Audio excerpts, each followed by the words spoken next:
Chapter 1. The New Puppy. My name is John Grogan, and I love dogs. When I was 10 years old, my father gave me my first dog. I called him Sean. Sean was my best friend. He went everywhere with me, and he was very obedient. When I called him, he came to me. He played with me, and he walked next to me without a leash. In the car, he sat next to me quietly. After many years, Sean died. He was 14 years old. By that time, I wasn't a boy. I was a man. I had my first job.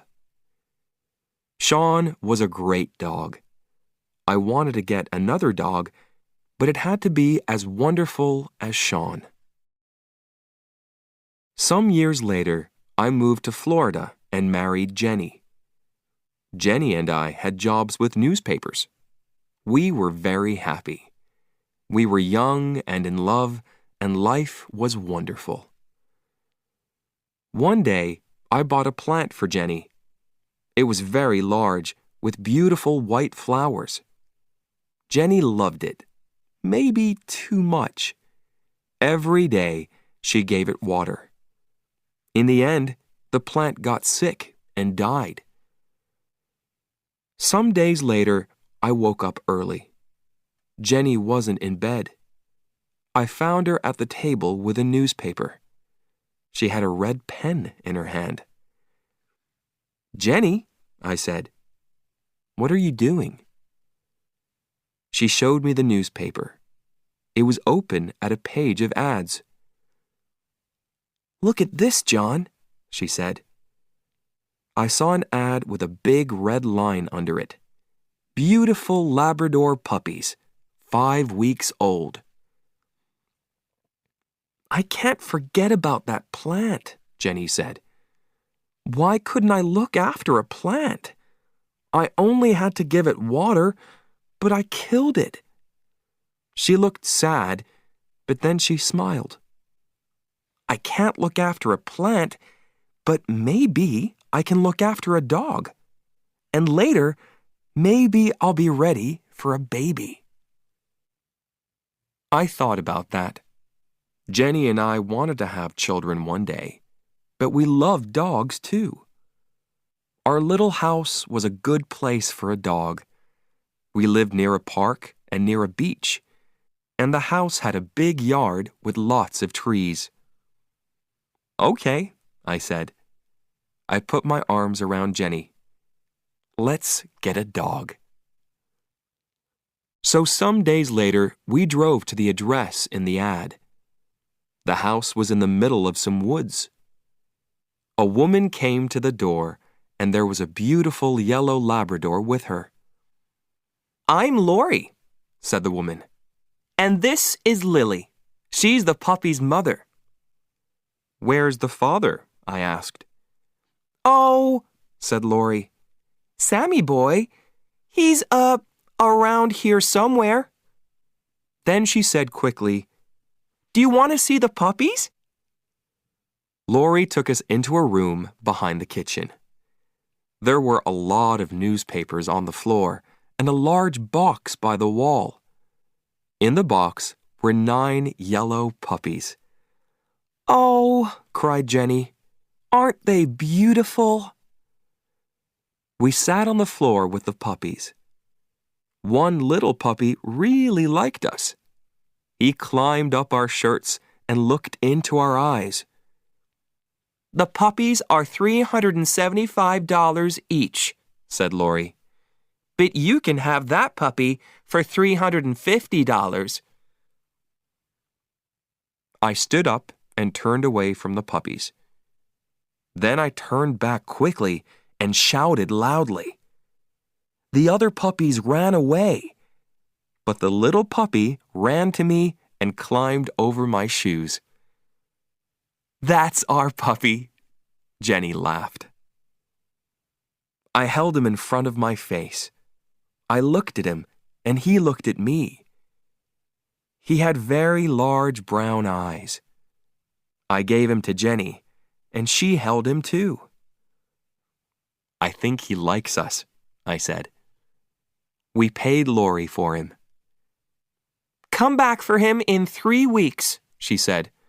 He'll be 8 weeks old, so you can take him then. We thanked Lori and said goodbye. On our way to the car, I put my arm around Jenny. Isn't it wonderful? I said. We got our dog. Yes, she said. I can't wait to bring him home. Suddenly, we heard a loud noise in the woods. Something ran out of the trees, something large and yellow. It was a big Labrador. But this dog was very different from Lily. This dog was wild and dirty. It had a crazy look in its eyes.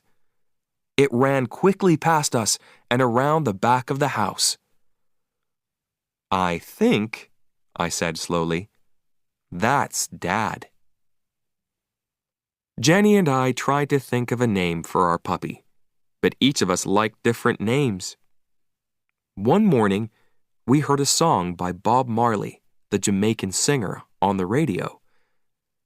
Bob Marley was dead, but people played his music everywhere in Florida. Jenny and I liked his music too. Suddenly, at the same time, we shouted, Marley! That's it, I cried. That's his name, Marley. Jenny smiled. Some days later, Jenny's sister called her from Boston.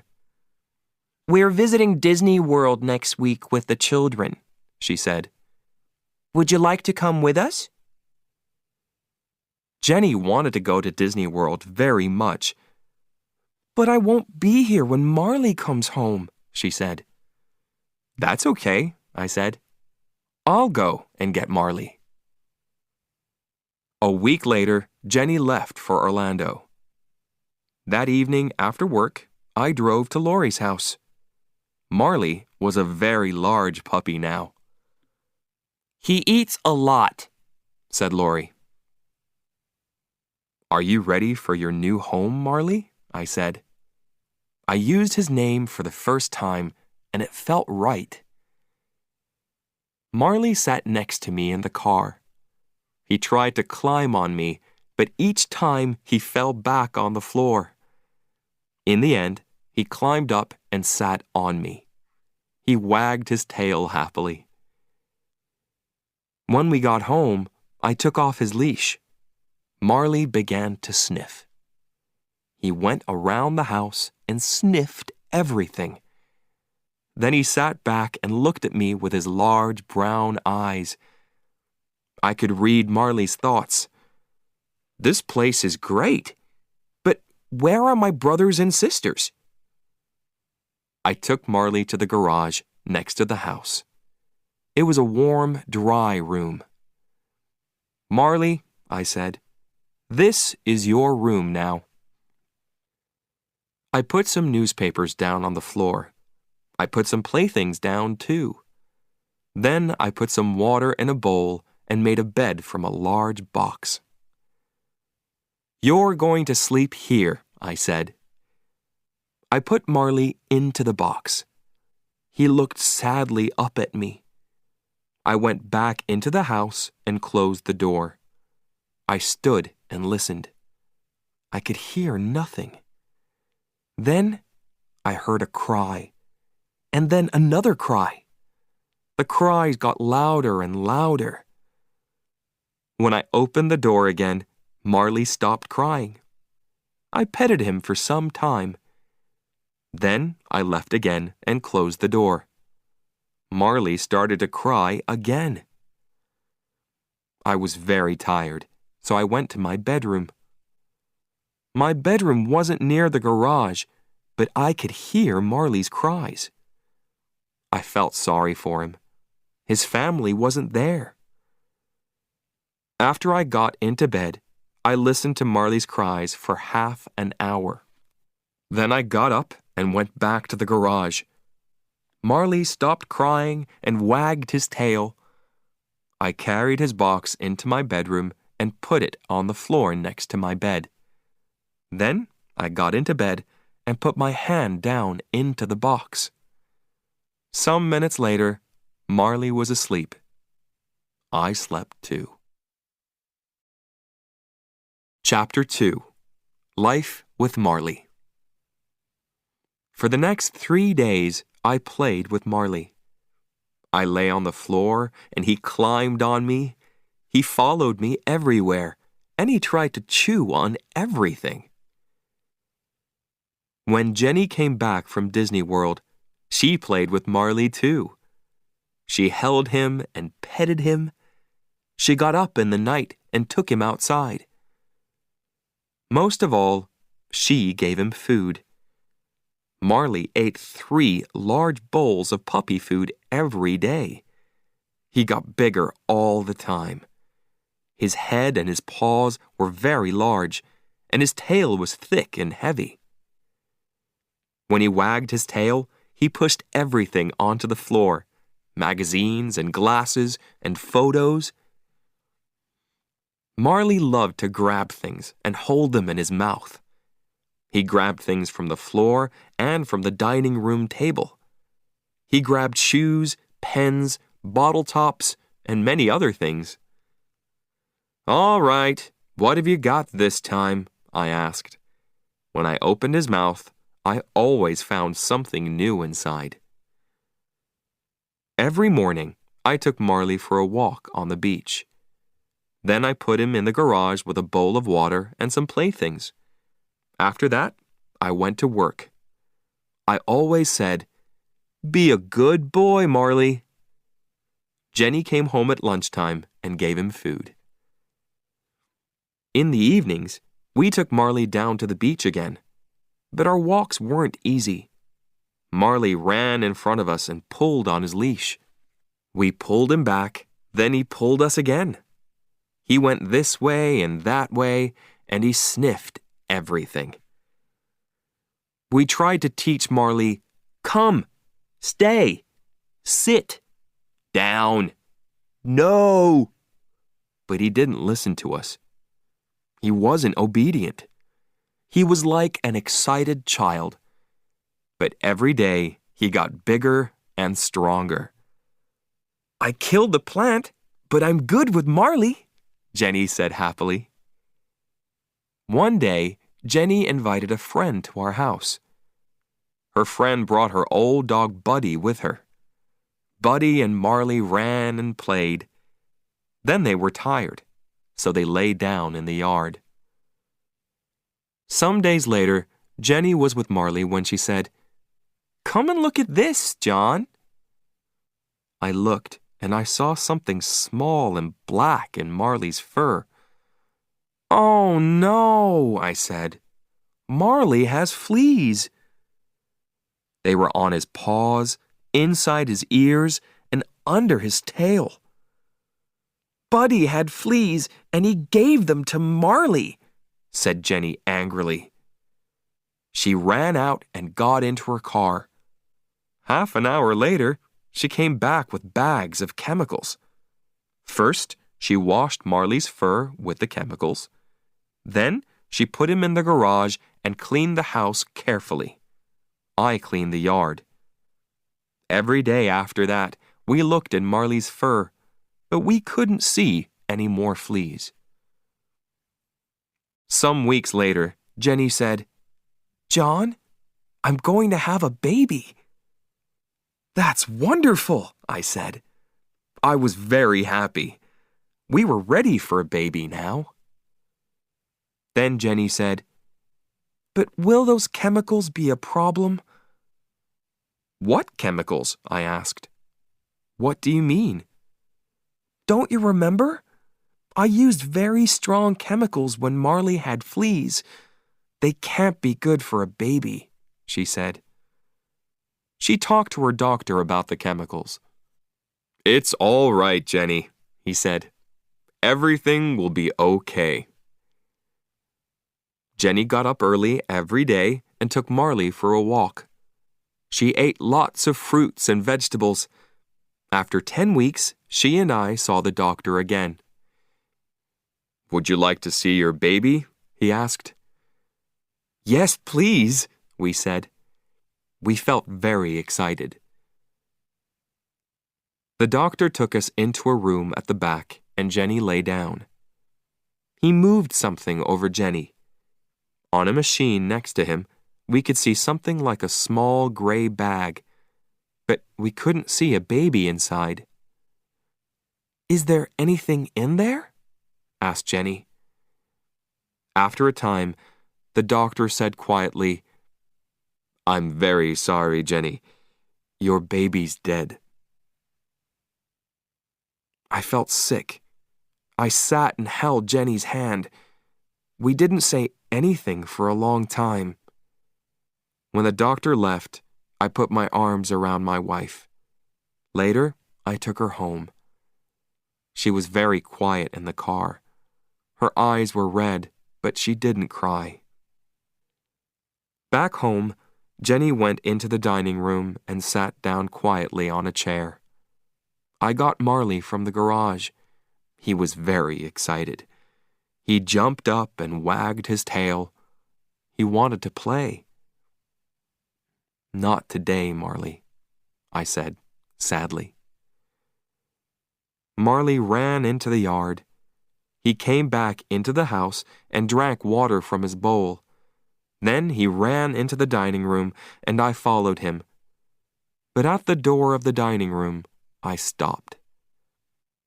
I saw a wonderful thing. Marley stood quietly in front of Jenny with his tail between his legs. He put his big head on her legs. He looked at her with his large eyes and made small cries. "Marley understands," I thought. Jenny petted his head and put her face in his fur. Then, suddenly, she began to cry. I went to them and put my arms around them. The three of us stayed there for a long time, Jenny, Marley, and me. Chapter 3. The Obedience Class. When Marley was 6 months old, Dr. J, the animal doctor, told us about an obedience class. We loved Marley very much, but he wasn't an obedient dog. Every day he got bigger and stronger, and he didn't listen to us. He jumped up on us. He grabbed things in the house and chewed them. When I bought flowers for Jenny, Marley ate them. We met the teacher of the obedience class. She had a cold face, and she didn't smile. "There are no bad dogs," she said, "but there are some very weak people." The class was every Tuesday evening. We put Marley into the car and drove to the first class. When Marley saw the other dogs, he got very excited. "A party!" He jumped out of the car. I ran after him, but I couldn't catch him. Marley sniffed every dog before I caught his leash. "Take that dog back to his place in the line," said the teacher. "Who is going to be his boss, you or your wife?" "I am," I said. "Me too," said Jenny. "No," said the teacher. "A dog can only have one boss." "Okay," said Jenny. "I'll do it." The other dogs sat quietly in a line. Jenny took Marley to his place. I stood and watched. Suddenly, Marley saw another dog at the end of the line. That dog looked interesting. He started to pull Jenny. She tried to stop him, but she couldn't. Marley was stronger than Jenny, so he pulled her to the other dog. Then he sniffed around it. "That dog thinks he's the boss," said the teacher coldly. She started to teach the class, "Sit," and "Down." "Sit," Jenny told Marley. But Marley didn't want to sit. He jumped up and put his paws on Jenny. After the class, the teacher said, "You have to be strong with that animal. You're the boss. Show him that." When we got home, Jenny said, "You can take Marley to the class next week." The next Tuesday, Marley and I went back to the class. Jenny stayed at home. In the car, I said to Marley, "I'm the boss. You're not the boss. I'm the boss. Do you understand?" But Marley only looked at me and wagged his tail. Then he tried to chew my hands. In this lesson, the dogs had to walk quietly next to us. It was a very important lesson for Marley. When he went for a walk with Jenny and me, he always pulled us. The teacher gave us chains. "Put the chain over your dog's head," she said. "When he pulls you, pull him back with it. It will hurt him, so he'll stop pulling." I tried to put the chain over Marley's head, but Marley, of course, got very excited. A new game!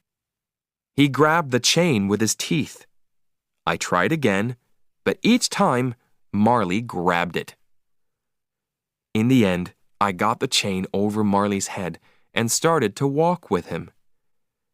When Marley pulled in front of me, I pulled him back with the chain, but then he pulled away again. "Here," said the teacher. "I'll show you." She took Marley's leash and started to walk with him. Marley pulled the chain, and the teacher pulled him back. But then Marley pulled the chain again. This new game was great. Then Marley saw me. He started to run to me, and he pulled the teacher after him. Marley was bigger and stronger than the teacher, so she couldn't stop him. She was very angry. After the class, the teacher said, "Your dog isn't ready for this class. He's too young. You can bring him back in 6 or 8 months." "Are you telling us that we have to leave the class?" I said. "That's right," she said. "You have to leave." Because Marley couldn't go back to the class, I started to teach him at home. But it was difficult. Marley wasn't a fast learner. We had another problem with Marley. In Florida, there were often thunderstorms. Marley was afraid of loud noises. He went crazy in a storm. He broke things and made everything dirty. After each storm, Marley quickly forgot about it. He was happy again and wanted to play. But in the next storm, the same thing happened. He was afraid, so he went crazy again. We talked to Dr. J about the problem. Dr. J was young and he understood dogs very well. "What can we do?" we asked. "When Marley gets crazy, he breaks things.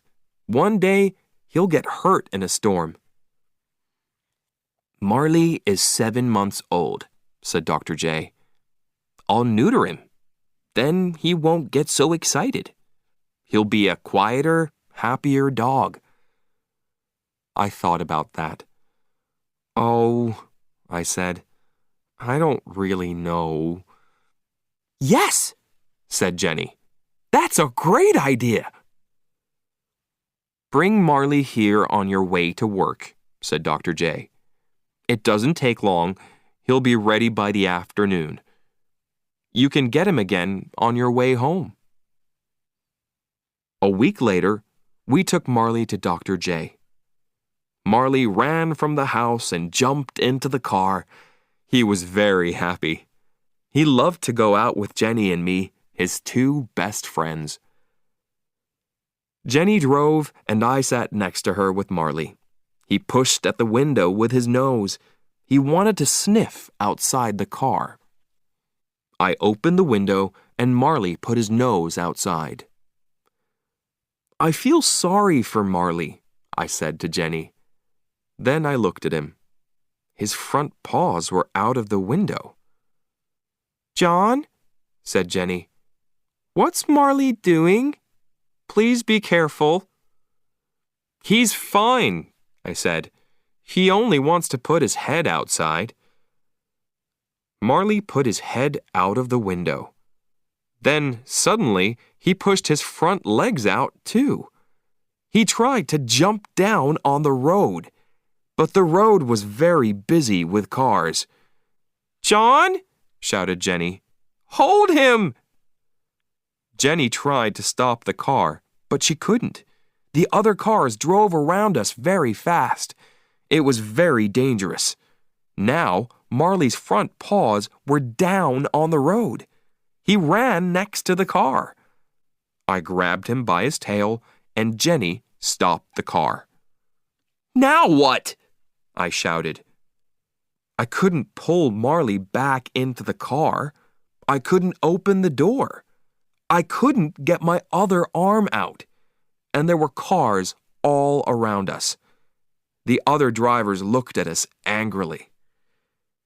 Jenny opened her door and got out of the car. She ran around it and grabbed Marley. I opened my door and got out too. In the end, we got Marley back into the car. When we got to Dr. J's, I took Marley inside. He sniffed everywhere. Then he pushed over a table with magazines on it. I gave Marley's leash to Dr. J. "Please neuter him as quickly as possible," I said. "Please." That evening, when I took Marley home, I saw a change in him. He wasn't excited and crazy. He moved quietly and slowly. Good, I thought. Chapter 4. Changes at Home. Jenny and I worked hard at our jobs. We also worked hard at home. So one evening I said, "Let's go on vacation, Jenny." The next day, I bought 2 airplane tickets. They were for a 3-week vacation in Ireland. "What are we going to do about Marley?" asked Jenny.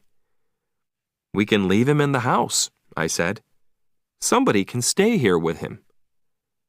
"Marley is a difficult dog," said Jenny. "That person will have to be kind but also strong. He or she will have to be his boss." "I know," I said. Then I had an idea. "Kathy loves animals." Kathy worked in my office. The next day, I asked her, and she said yes. Before she arrived, I wrote some notes for her about Marley. There were 6 pages of notes. I showed them to Jenny. "Did I forget anything?" I asked. Jenny read the notes. Then she said, "You can't tell Kathy all that. She won't want to stay with Marley." But when Kathy read the notes, she smiled. "Marley and I will be fine," she said. "Have a great vacation." Jenny and I had a wonderful vacation in Ireland. The weather was fine and warm. We drove on small country roads and walked by the ocean. At night, we stayed in the houses of Irish families. We forgot about our jobs in Florida. When we arrived home, Marley ran outside to us. Kathy stood at the door. She looked very tired. Her bag was next to her. "I'm sorry," she said, "but Marley broke a lot of things in the house. He wasn't obedient, and he didn't listen to me." We thanked Kathy, but she wanted to leave very quickly. I turned to Marley. "All right, Marley," I said. "Tomorrow, you're going to learn about obedience." The next morning, Jenny and I went back to work. But first, I put the chain around Marley's neck and took him for a walk. Marley started to pull me. "Sit, Marley," I said. Marley sat. "Okay, let's try that again," I said. We started to walk, and Marley pulled me again. I made the chain very short and pulled him back. It hurt him, but it was the only way. In the end, he learned his lesson. He walked next to me and didn't pull me. I felt very happy. "Good, Marley," I said. "I'm the boss." Some days later, Jenny called me at the office. "John," she said, "I went to see the doctor. I'm going to have a baby."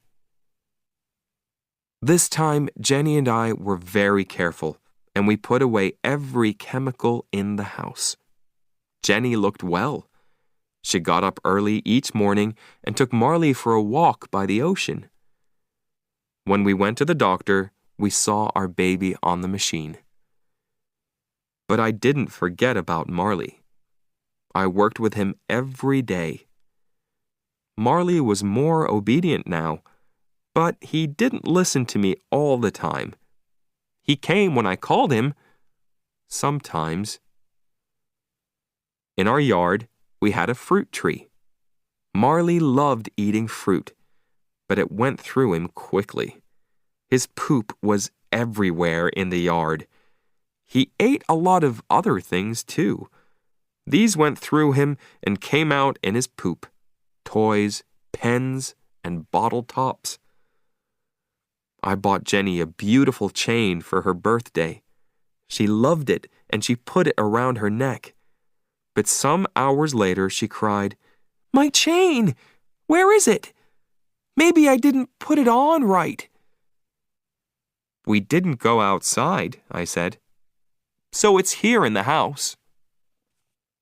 We looked in every room, but we couldn't find the chain. Suddenly, Jenny said, "What's that in Marley's mouth?" I saw the end of a thin chain. "Oh, no!" I cried. "Okay, Marley, it's all right. Come here now. Please give us the chain." But Marley only looked at us. Suddenly, he threw his head back. "He's eating the chain!" cried Jenny. I opened his mouth and pushed my hand down, but I couldn't find the chain. "We'll have to wait," I said. "The chain will go through Marley and come out in his poop." I gave Marley lots of fruit. We waited for 3 days. I followed Marley everywhere. When he pooped, I looked for the chain, but it wasn't there. On the 4th day, I found it. After I washed it, it was very clean. It had a beautiful shine. "That's wonderful," Jenny said. "It shines better than before." Jenny wore that chain for years. When I saw it, I always thought of Marley. Our son was born in St. Mary's Hospital in Palm Beach. We called him Patrick, an Irish name. "Things are going to change at home for Marley now," said Jenny. "Maybe he won't like the changes."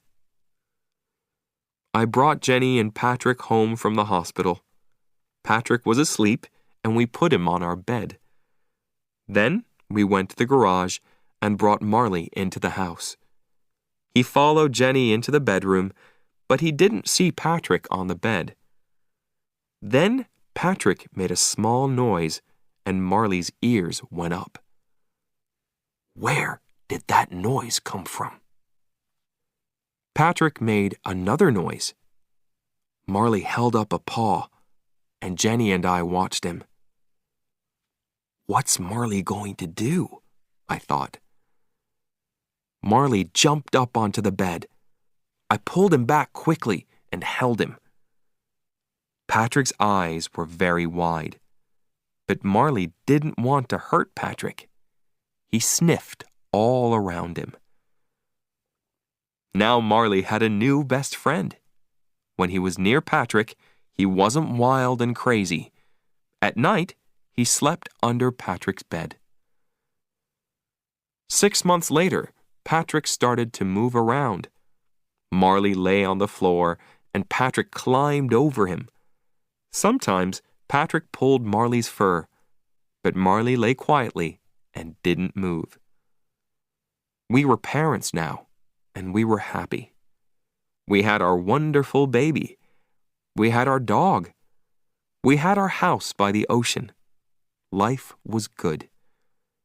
Then, when Patrick was 9 months old, Jenny said, "I'm going to have another baby." Chapter 5. Difficult Days. Sometimes, bad things happened in our street. One night in October, Jenny and I were in bed. Marley lay on the floor next to me. Suddenly, I heard a cry, the cry of a girl. It came from the street outside. I felt afraid, but I jumped out of bed. "Come with me, Marley," I said. "Please, John, don't go out there," said Jenny. "Call the police," I said. "I'll be careful." I held Marley by the end of his chain. The girl cried again. We went outside, and a man ran away down the street. 2 young men ran to me. "Go and stay with the girl," they shouted. "Help her. We're going after the man." I ran to the girl. She was my neighbor's daughter, Lisa. She was 17 years old. Her shirt was red and wet. "What happened?" I asked. "I was in my car," she said. "A man got in and put his hand over my mouth. He said, 'Don't make a noise.' But I did, and he cut me with his knife." I held Lisa in my arms. "It's going to be all right," I said. But I didn't really think that. Lisa's face was gray, and she was very weak. I looked at Marley. He stood and looked down the street. He looked strong and ready for a fight. Nobody could get past him. Some minutes later, the police arrived with doctors, and they took Lisa away. A policeman asked me questions. Then I went home with Marley. Jenny met us at the door. "Marley was a different dog tonight," I said. "Nothing can hurt us when he's with us." I looked at Marley. "You did well tonight," I said. Lisa didn't die. She got well again. But I never forgot that night. One night when Jenny and I were in bed, she said, "John, I think the baby is coming. Please call the doctor." Something's wrong, I thought. It's too early for the baby. I took Jenny to the hospital. "Your baby is too small," the doctor said to her. "We have to stop him coming out. You'll have to stay in the hospital." Jenny was in the hospital for 12 days. I stayed at home with Patrick and Marley. I did the housework, I cooked and washed clothes. In the evenings, I was very tired. Marley sat and looked at me sadly. I could read his thoughts. "I don't understand. Why doesn't John want to play with me? Why doesn't he take me for walks? And where's Jenny?" I didn't do things at home very well. I left the bathroom door open all the time. Marley loved to go into the bathroom and to drink water from the shower. One day, I took Patrick on a visit to the hospital. "What did you do to Patrick?" Jenny asked. "What do you mean?" I asked. "He's fine." "Look at him," said Jenny. I looked. His arms were in the legs of his baby clothes. Jenny called my Aunt Anita. She also lived in Florida, but in a different town. "Please, can you look after John and Patrick?" she said. 2 days later, Aunt Anita arrived. She did the housework and everything at home was fine again. When Jenny came home, she had to stay in bed all day. This was a very difficult time for her. She couldn't cook or go for a walk. Worst of all, she couldn't hold Patrick. Marley brought his playthings into the bedroom and lay on the floor next to Jenny. He stayed there day and night. Aunt Anita had to go home to her husband, so I had to look after the house again. Then one day, when the doctor visited Jenny, he said, "You can get up now. The baby is bigger." Jenny was very happy. She got up and played with Patrick and Marley. She started to do the housework. The next day, we went to a Greek restaurant for lunch. But suddenly, the baby started to come. So I took Jenny to the hospital. Then everything happened very quickly. 1 hour later, I held my beautiful new son in my arms. Jenny and I had 2 sons now, Patrick and Connor. One was 17 months old, and one was a baby. We were very happy with our sons, but we were tired all the time. The babies woke us every night. We couldn't sleep for more than 2 hours. Connor had problems with Jenny's milk. After he drank, he was sick. So Jenny was very sad. "What's wrong with me?" she said. "Connor doesn't like my milk. Maybe I'm not a good mom." She started to get angry quickly. She didn't get angry with Patrick and Connor, but she was often angry with Marley and me. Marley could do nothing right. I bought a plant and planted it in the yard. The next day, Marley pulled it out and ate it. Then he broke a door in the house. He went crazy when there was a thunderstorm. One day when I got home from work, I found Marley with Jenny. Jenny was very, very angry. "Why do you break everything?" she shouted. "You're a very bad dog." Marley stood with his head down, and she hit him again and again. I went and grabbed Jenny's arms. "Hey, hey, hey!" I shouted. "Stop! Stop!" I looked into Jenny's face, but the look in her eyes was new to me. Her face was the face of a stranger. "Get him out of here," she said. "Get him out of here now."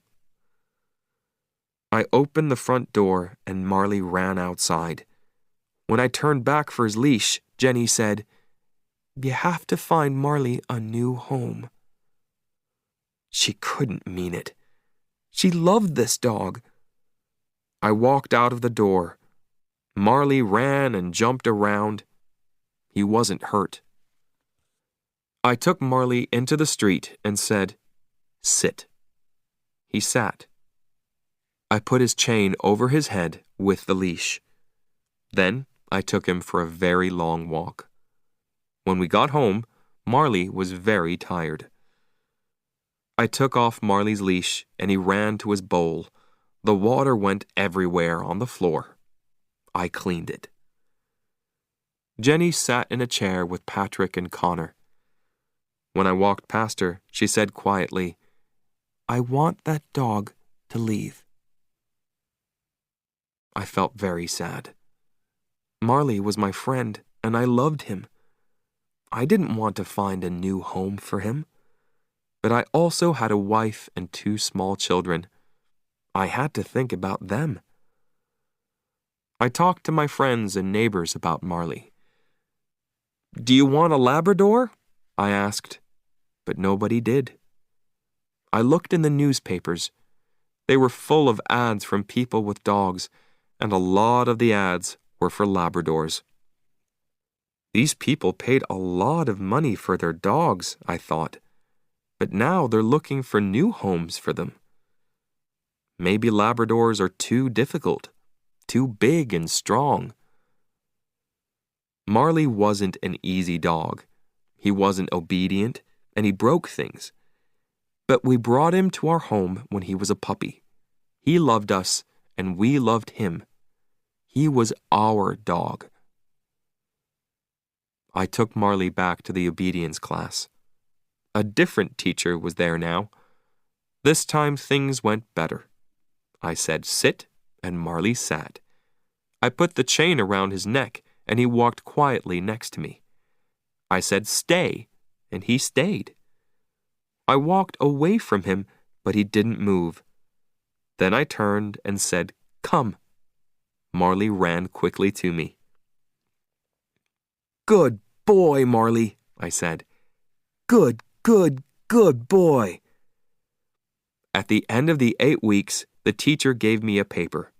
It said, "Marley did well in the obedience class." I was very happy. On the way home, I sang. After this, a wonderful thing happened. Jenny got better. She stopped being sad and was strong and happy. She was a good mother to Patrick and Connor, and she was kind to Marley again. She danced around the room with him. Sometimes at night, when he was quiet, she lay on the floor with him, her head on his neck. Jenny's here with us again, I thought. That's great. Chapter 6. Marley Makes a Movie. Jenny's friend Colleen worked for a film company. One day, Colleen called Jenny. "My company is making a film about a family in Florida," she said. "They want pictures of a family home. Can I come and take some pictures of your house?" Colleen came and took photos of our home and the children, and of Marley too. She showed them to her boss, Bob Goss. Some days later, Jenny called me at work. "Bob Goss is making a movie about a family with a dog," she said excitedly. "So he's looking for a dog, a big family dog. He saw Colleen's photos and he's interested in Marley." "Really?" I said. "You mean Marley? Our Marley?" The next day, Colleen came to our house and took Marley to her boss. 2 hours later, she brought him back again. "Marley was great," she said. "Everybody loved him." Some days later, the company started filming. "Bring Marley to the Gulfstream Hotel at 9 o'clock, Bob Goss told us. We put the children and Marley into the car and drove to the hotel. A lot of people stood outside. The police were there too. One of the policemen looked inside the car. He saw Jenny, 2 small children, and a large dog. "You can't come this way," he said. "You have to turn back." "But we're with the film company," I said. "Our dog is in the movie." "Really?" the police officer said. Then he looked at a paper in his hand. "You have the dog?" Marley's name was on the paper. "I have the dog," I said. "Marley the dog." "Oh," said the policeman. He turned to another policeman and shouted, "He has the dog! Marley the dog!" Then he turned to us again. "You can come in," he said. I felt very important. Marley was famous. The cameraman started to film Marley, but Marley wasn't obedient. He ran and jumped. He chewed through his leash. "Cut! Cut! Cut!" shouted Bob Goss. At the end of the day, we took Marley home. "Marley," I said sadly, "you're not going to be famous." But the next day, the film company called again. "Please bring Marley back here," they said. When we got back to the hotel, Bob Goss said, "On film, Marley was great." Marley had a very good time with the people in the film company. Everybody played with him and petted him. After 4 days, the cameraman stopped filming. "Call us after 8 months, said Bob Goss. "The movie will be ready then." After 8 months, we called the company. The name of the movie was The Last Home Run, but we couldn't learn anything about it. I called the company again and again. 2 years later, I was in a store, and there were a lot of movies on the shelves. Suddenly, I saw The Last Home Run, Marley's movie. I bought it and took it home. "Come and watch this," I shouted to Jenny and the children. We saw Marley in the movie. He was only there for 2 minutes, but it was very exciting. We all laughed and cried. "We're famous!" shouted Patrick. Marley's name came at the end of the film. In big letters, it said, "Marley the dog." Some time later, we said goodbye to our home in West Palm Beach. The place got more and more dangerous, and our house was too small for 2 children and a large dog. So we moved to a bigger house in another city, Boca Raton. A lot of rich people lived in Boca Raton. They had expensive cars, big houses, and beautiful clothes. There were many good things about our new house. Near the house was a small park, but best of all, it had a pool. We all loved the pool, but Marley loved it most. He jumped in with me and climbed on me. But there was a problem with the garage in our new house. It had no windows, and it got very hot in summer. So we couldn't put Marley in it when there was a thunderstorm. I took Patrick and Connor to the pet store, and we bought a strong cage for Marley. We put it next to the washing machine. I put some food in the cage. "Come here, Marley," I called. Marley went inside, and I closed the door of the cage after him. He lay down on the floor and chewed his food happily. "This is going to be your new home when we're away," I said. That evening, we went out for dinner. Before we left, I opened the door of the cage. Marley walked inside, and I closed the door. "Be a good boy, Marley," I said. We had dinner in a restaurant, then we went for a walk. "This is great," said Jenny. "We can forget about Marley. We know he's fine in the cage." She smiled happily. We went home and walked to the front door. I looked at the window next to it. Something was there, in the window. Something black and wet. It was Marley's nose. "What's that?" I said. "How could... Marley?" When I opened the front door, Marley ran to us happily. Everything in the house was fine. Then we looked at the cage. The door was open. "But how did Marley get out?" asked Jenny. "He opened the door from inside," I said. "He's smart, and he's very strong." Day after day, when we left the house, we'd put Marley into the cage. When we came home, sometimes he was there. Sometimes he was at the window. We tried to make the cage stronger, but Marley was stronger than the cage.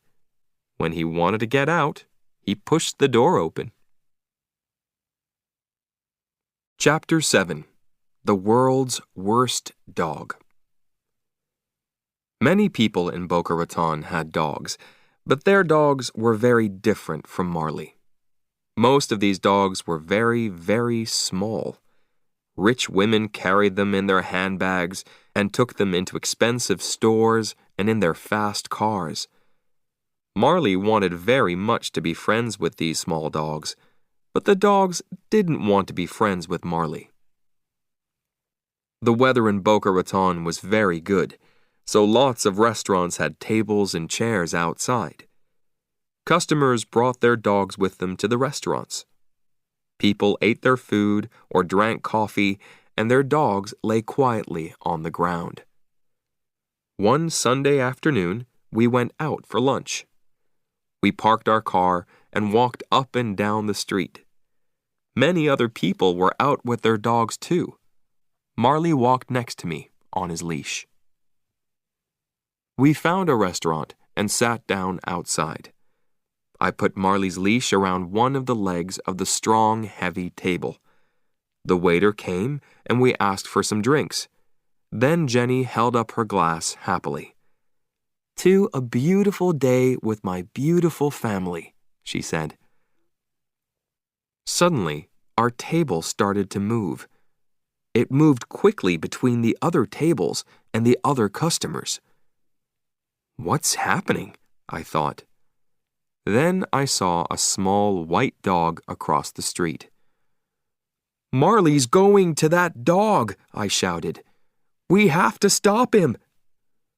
We jumped up and ran after Marley and the table.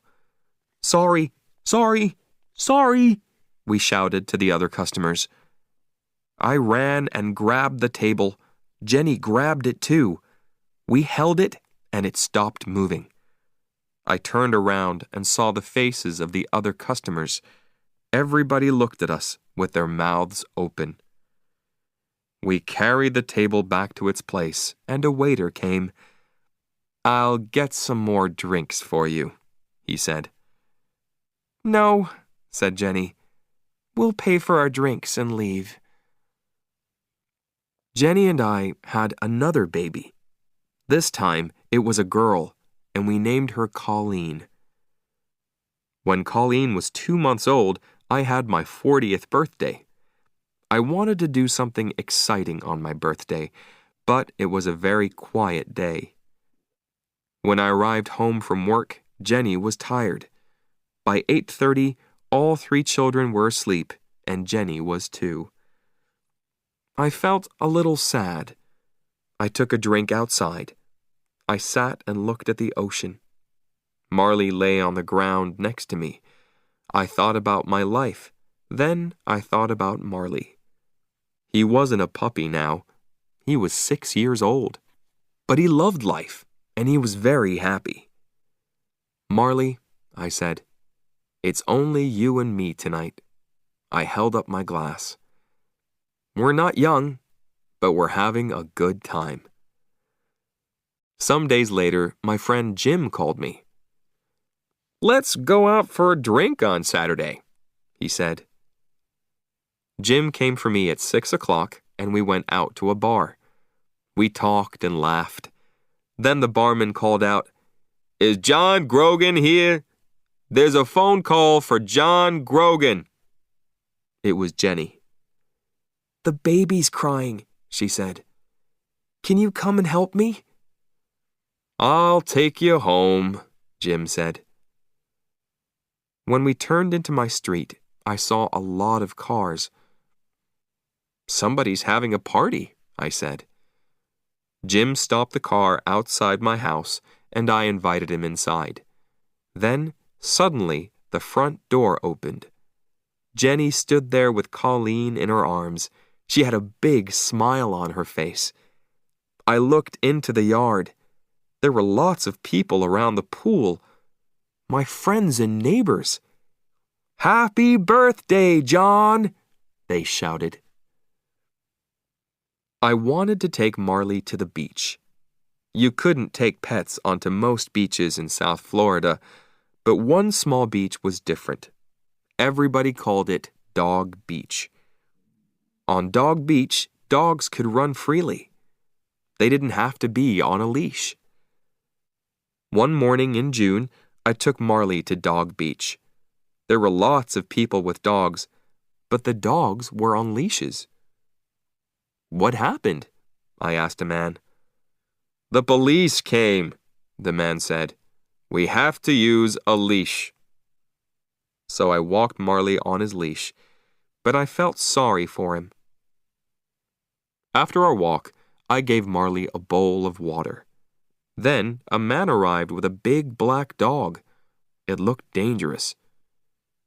"Don't be afraid of him," said the man. "This is Killer, but he's very friendly. He doesn't fight other dogs." I told the man about the police. "That's stupid," he shouted. "This is Dog Beach." He took off Killer's leash, and Killer ran into the water. Marley looked at Killer, and then he looked at me. I could read his thoughts. "Please, please, please, I'll be good." I looked around the beach. I couldn't see any policemen. I took off Marley's leash, and he ran into the ocean after Killer. Marley and Killer played happily in the water. Other people watched them. Then they took off their dogs' leashes too. The dogs ran into the water. But then Marley started to drink from the ocean. "Stop that, Marley!" I cried. "You'll be sick!" But Marley didn't listen to me, and he didn't stop drinking. Then he started to turn around in the water. "Oh no," I thought. I ran into the water. But it was too late. Marley pooped everywhere. "Hey!" somebody shouted angrily. "Get your dog!" "Marley, no!" I shouted. I could feel everybody's eyes on me and on Marley. "No, Marley, no! No! No! No!" Marley's poop was everywhere. The other people grabbed their dogs. Marley came out of the dirty water and looked at me happily. But we had to leave. "That wasn't nice," the man with Killer said. "Sorry," I said. I put Marley's leash on him. Other dogs didn't drink water from the ocean. Marley wasn't a bad dog, but sometimes he did stupid things. "What's wrong with you, Marley?" I said on the drive home. "Sometimes you're the worst dog in the world." I never took Marley to the beach again. Chapter 8. We Moved North.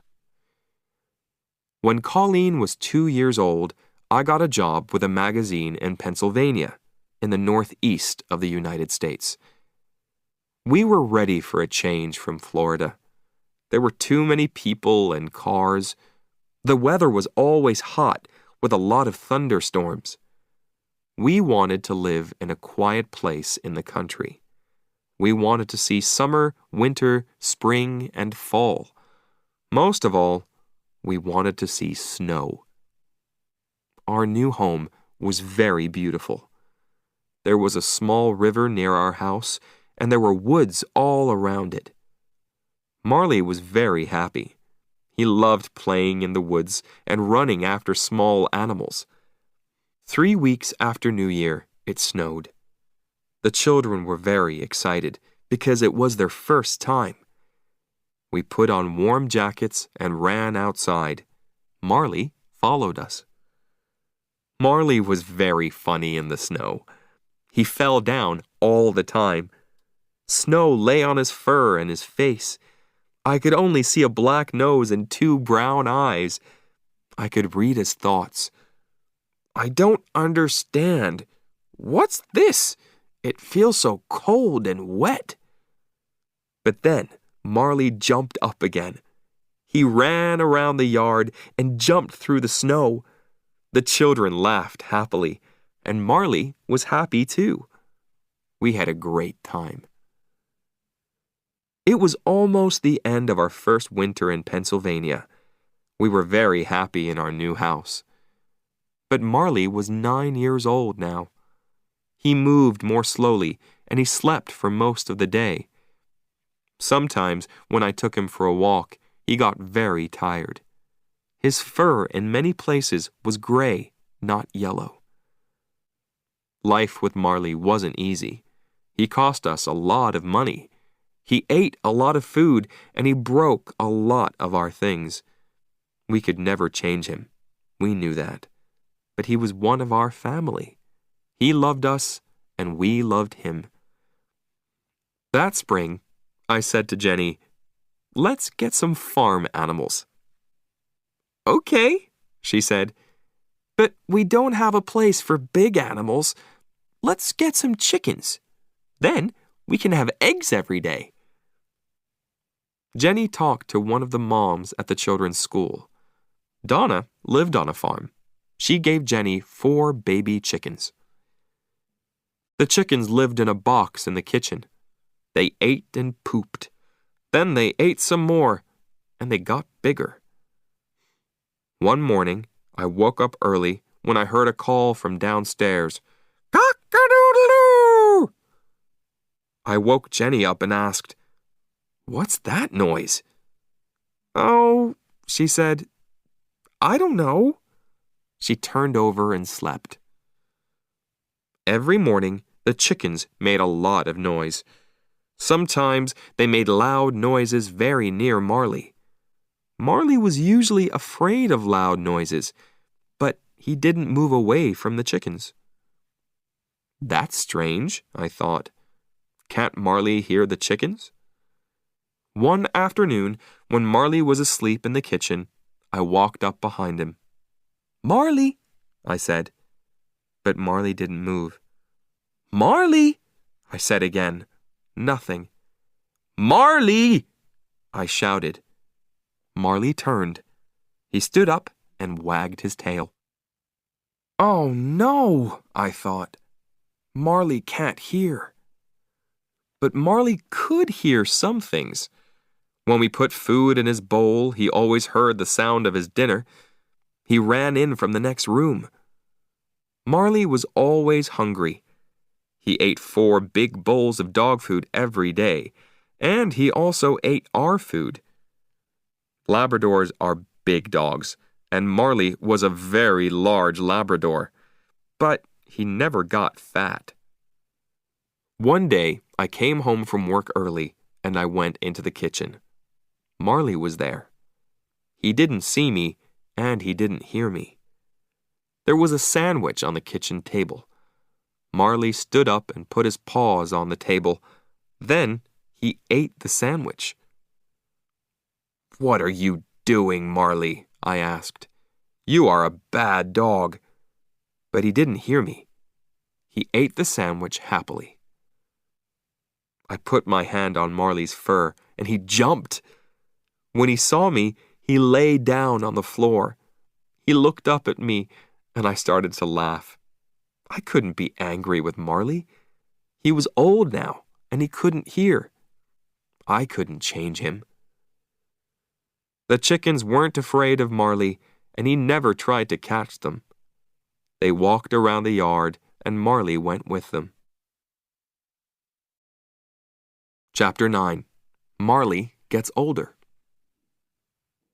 Jenny and I had a good life. Our children were young. We felt young too. But when we looked at Marley, we saw many changes. The years went past, and he was 12 years old. By this time, he couldn't hear anything.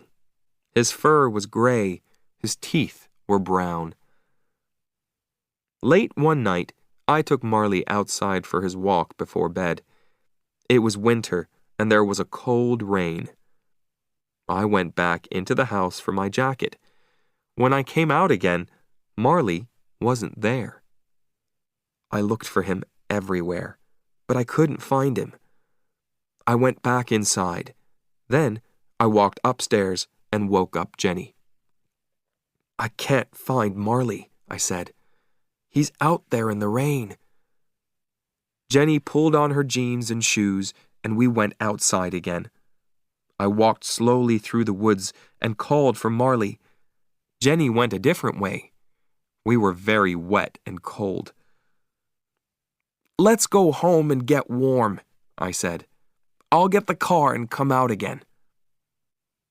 We walked back to our house.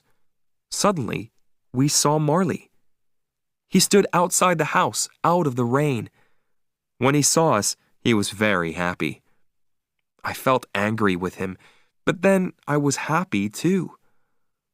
I brought him inside and dried him. Marley was very tired. He went to sleep and woke up at noon the next day.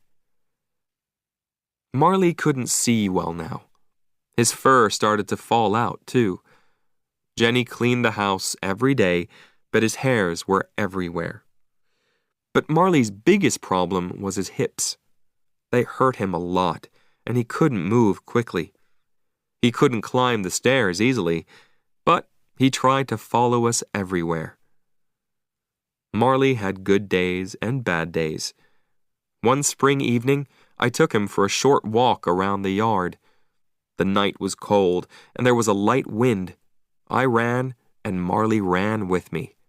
"Marley," I said, "you're a puppy again." We ran back to the house. There were 2 small stairs in front of the door. When Marley tried to climb the stairs, he fell down. He lay on the stairs and looked sadly up at me. Marley was too heavy for me. I couldn't carry him, so I had to push him up the stairs. Then he stood up and went into the house. When I looked at Marley, I thought, we only have one life, and it can change very quickly. I enjoyed my job on the magazine, but I really wanted to work for a newspaper again. Newspapers were more exciting, and I liked writing about big stories. I also liked getting letters and calls from readers. A friend told me about a job on the Philadelphia Inquirer. This was one of the best newspapers in the United States. I wrote to the newspaper, and I got the job. I was very happy. In the summer, Jenny visited her sister in Boston. She took the children with her. I didn't go because I was busy with my new job. Every day, I was away from home for 10 or 12 hours, so we took Marley to a vacation home for dogs. Some days later, an animal doctor called me from the home. "I'm sorry," she said, "but Marley's very sick. When he saw the other dogs, he got very excited. He ate his food too quickly. Then he had a bad problem with his stomach, and he almost died. He's a little better now, but it will happen again." "Oh," I said. "What are you saying?" "Do you want us to help end Marley's life?" she said. "I'm sorry." "Oh," I said. I couldn't think. "I have to talk to my wife." I called Jenny in Boston, and we had a long conversation about Marley. In the end, Jenny said, "The doctor's right. We have to do the best thing for Marley." I called the doctor back. "Yes, Marley's a very old dog," I said. "Life isn't so good for him now. He doesn't have many teeth, and he can't hear. His hips hurt him too."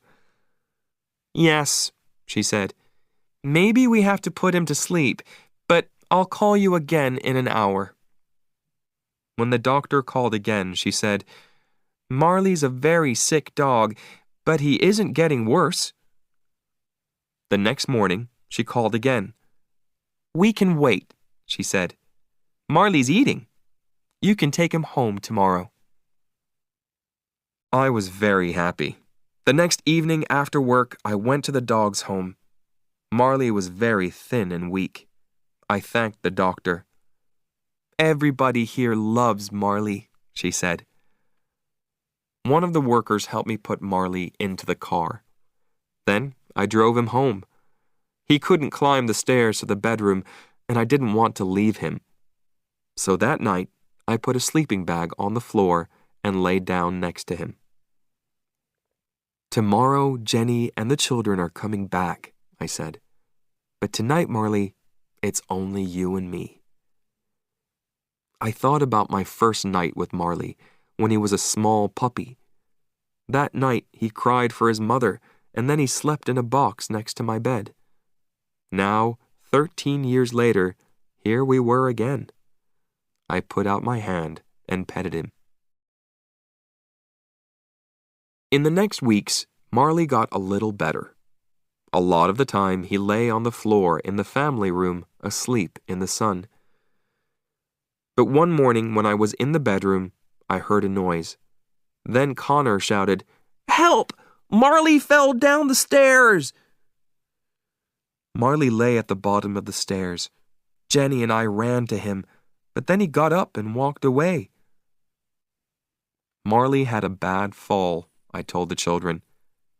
"But he's okay." But Marley was hurt. When I got home from work that evening, he couldn't move. When he saw me, he tried to get up, but he fell down again on the floor. "I don't think Marley can go upstairs again," I said. But I was wrong. The next day, I was upstairs at my computer in my bedroom when I heard a sound.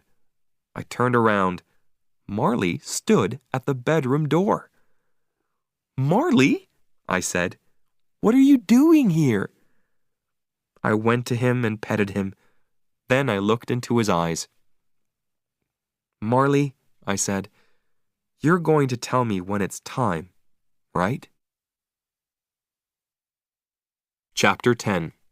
A Great Dog. Winter arrived early that year. The children waited for the snow. Can Marley live through another winter? I thought. Jenny and I took the children to Disney World in Florida. It was their first Christmas away from home, and they were very excited. Jenny took Marley to the animal doctor's office. They gave him a home there and watched him carefully. We had a great family vacation, but on the way home, somebody called us from the doctor's office.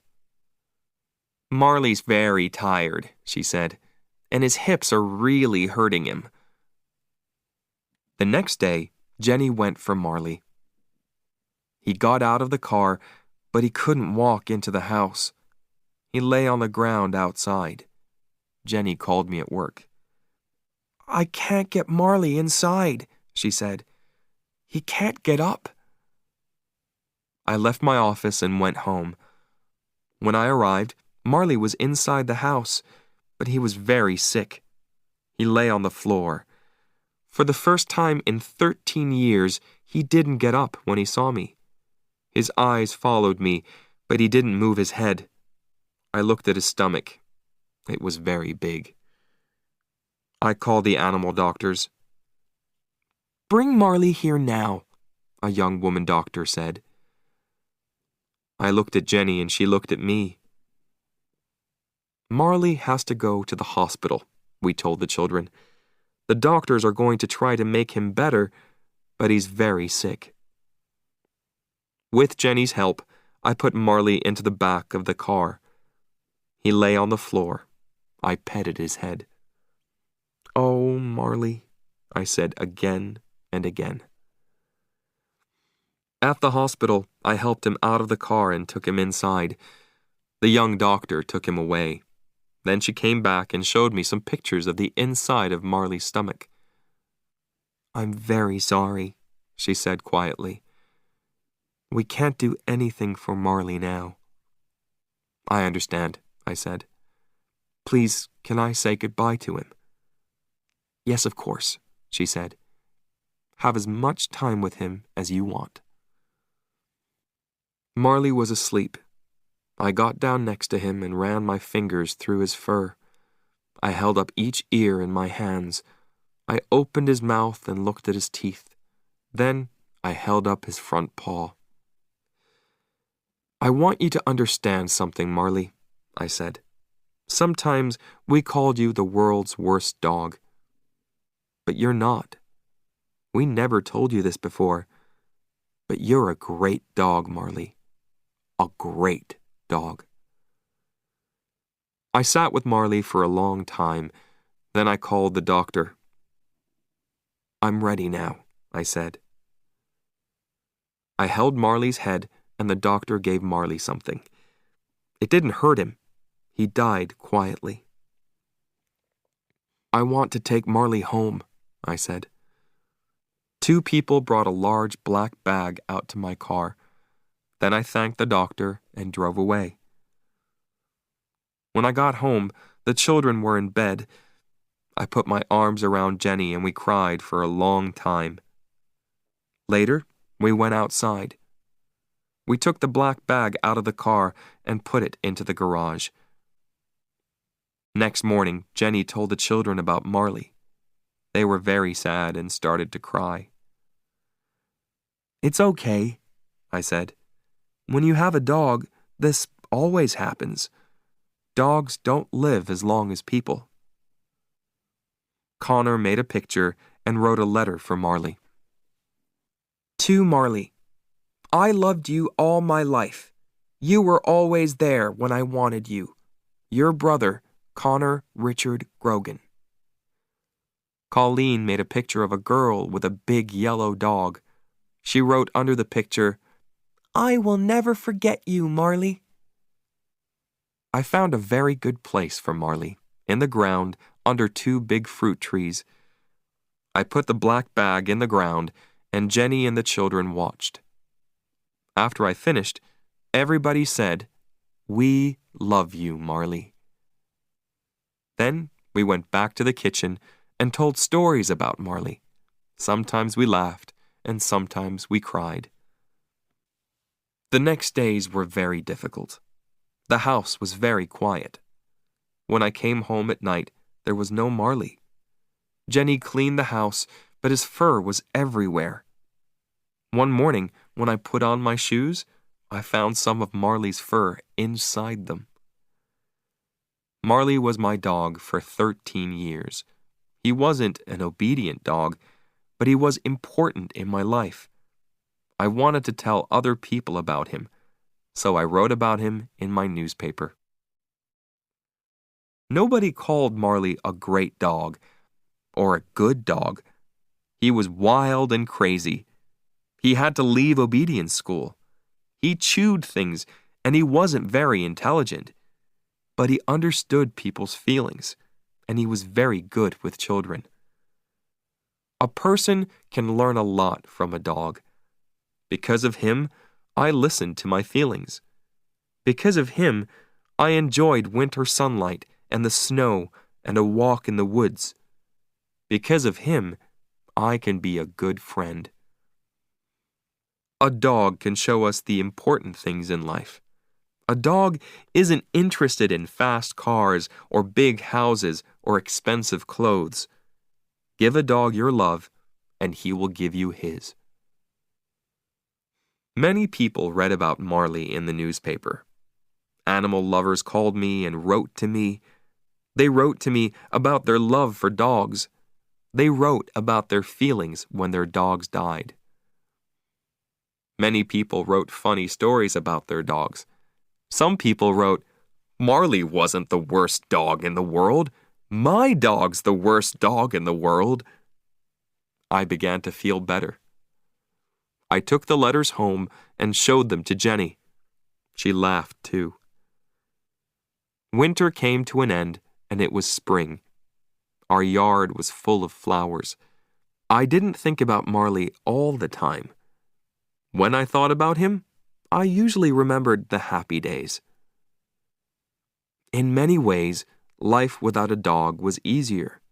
The house and the yard were clean. We could enjoy going out to dinner. But something about our family wasn't right. One morning, Jenny showed me the newspaper. Look at this, she said. It was an ad for a dog. I saw a photo of a big yellow Labrador. I looked at the photo, then I looked again. That's Marley, I said. It isn't Marley, said Jenny. Look. Under the photo was the dog's name, lucky. I read, I'm looking for a new home and a new family. I want a quiet home because I'm a little wild. We read the ad and looked at the photo again. We didn't say anything for some time. Then I said, we can go and look at him. Yes, said Jenny. Why not?